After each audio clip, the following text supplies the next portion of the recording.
Hi, my name is Sam Baxter. I'm the winemaker and general manager here at Terra Valentine. Thank you for taking the time to try our Cabernets. I hope you enjoy these videos that should give you a little more insight into what we're doing here at Terra Valentine.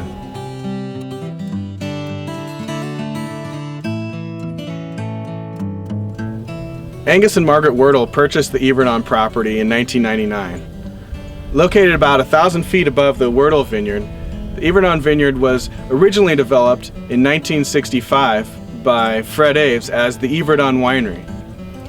The vines were torn out and the winery was shut down in the early 80s, and by the time the Wordles acquired the property, it had fallen into major disrepair.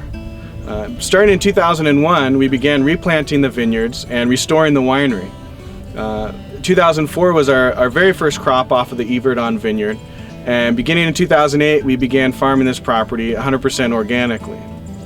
Located at 2,000 feet above the valley floor, we experience a very unique climate. When the fog comes into the valley floor during the summer and fall, it pushes all that warm air up into the mountains. When the morning sun rises, the vines up here experience very warm temperatures and very intense sunlight, and do a majority of their ripening through the morning and midday hours. When the afternoon comes, the cooling breezes from the coast start to blow over the ridge and actually cool the temperature down here pretty dramatically, and so we don't get those peak temperatures in the afternoon, which preserves the freshness of the fruit. The real subtle characters, the complexity of the flavors is not ripened out by that hot afternoon sun as compared with the valley floor. In 2006, we began planting an additional 15 acres up here at the Yverdon estate. At that time, we started to implement organic farming techniques. One of the first things we did was to bring in the goats. We use goats to control our weeds throughout the winter, which eliminates the use of herbicides to control these weeds.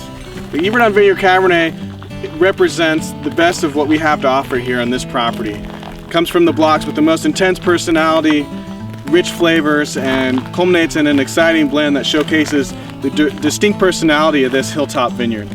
The harvest for the 2005 Yverdon Vineyard Cabernet didn't begin until late October, and we continued the harvest into the early parts of November. This fruit needed that hang time.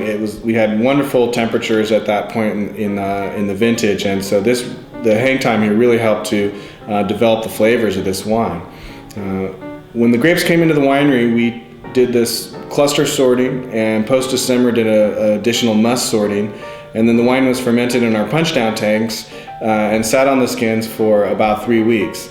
The free run was then drained into French oak barrels, about 45% new, and aged for 22 months and bottled unfined and unfiltered. With all of our cabs, we do a very gentle treatment all the way through production, and really trying to showcase the character of the vineyard and not let that fruit get overpowered by other factors.